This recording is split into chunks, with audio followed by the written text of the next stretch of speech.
My name is Emmeline Martin, and this is assignment Sustainable Development Goal number 2. For this assignment, I have decided to cover Sustainable Development Goal number 4, Quality Education in South Korea. To begin, let's go over a timeline of how education has developed in South Korea.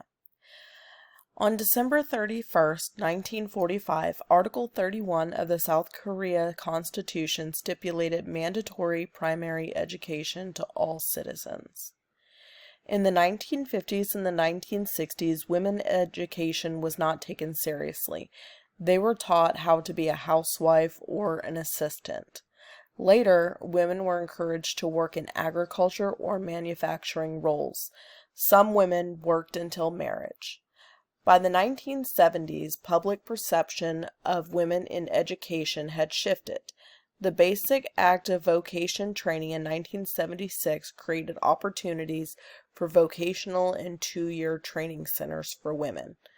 Companies still enforced employee termination or resignation upon marriage.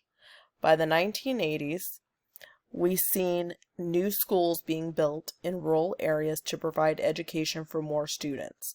And in 1985, free education was given to middle school students. In the 1990s, higher education expanded dramatically. Integrating technology into education was important. Females were attending at an almost equal rate as males. In the early 2000s, e-learning and online education was promoted. In 2004, the Lifelong Learning Act was passed to promote continued education for adults at all stages of life. Big push to support students with disabilities through programs and the Special Education Act. Currently, there is 5G nationwide coverage for 99% of citizens, digital textbooks with AI personalization, and education vouchers for low-income families. Free education has been extended to cover high school tuition. And in the future, by 2025, the RISE initiative will launch to provide 30 universities with 100 billion Korean won over a 5-year period. And by 2027, South Korea aims for a 31% rise in international students to secure high talent in tech. Now that we've established the history, let's look at how South Korea compares to America. As you can see in these charts provided by Gather IQ, children not attending primary school between 1970 and 2019 changed drastically, with females right under 4% in the early 1970s, and now in 2019, as you can see on the chart to the left, females and males were attending primary school equally.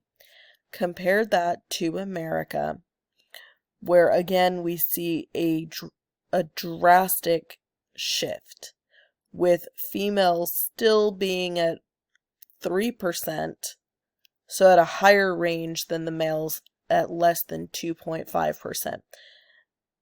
Now we see that dropped, and that going forward 2018 to 2019, most females and males are attending primary education. Although there has been tremendous strides in the education reform in South Korea, there is still room for improvement. As such, I have listed 5 important topics that could help South Korea meet its goal. The first is to build more cities. Currently, most of the population of South Korea are living in one of the urbanized areas in Seoul and the surrounding cities. This is leaving rural parts of South Korea almost abandoned. By investing in building more cities in the southern part of the country, this will provide more opportunities for rural residents and to help break up the congestion that is taking place in Seoul. The next is to reduce academic pressure. This can be achieved in a few different ways. The first is to reform the CSAT to allow for more options for university admissions, promote mental health for students of all grades, family education to help parents understand the stress that comes with education and how to fix it for their children, and work towards breaking the stigma of students that choose alternatives to university. The next topic is to promote innovation. Move away from rote memorization to critical thinking in academic systems, and to promote the STEM fields for all students to encourage rapid innovation. The next topic is more access to technology. South Korea can continue to invest in access for technology for students across the nation. This can be seen in providing free digital devices and internet access. And the last is inclusion. Offer more opportunities for lifelong learning to cover the rapid aging population, financial aid programs for tutoring, scholarships, and hagwons to students that cannot afford them, and implement educational lessons on inclusion and diversity for students. Information on this presentation can be found at the following sites. Thank you.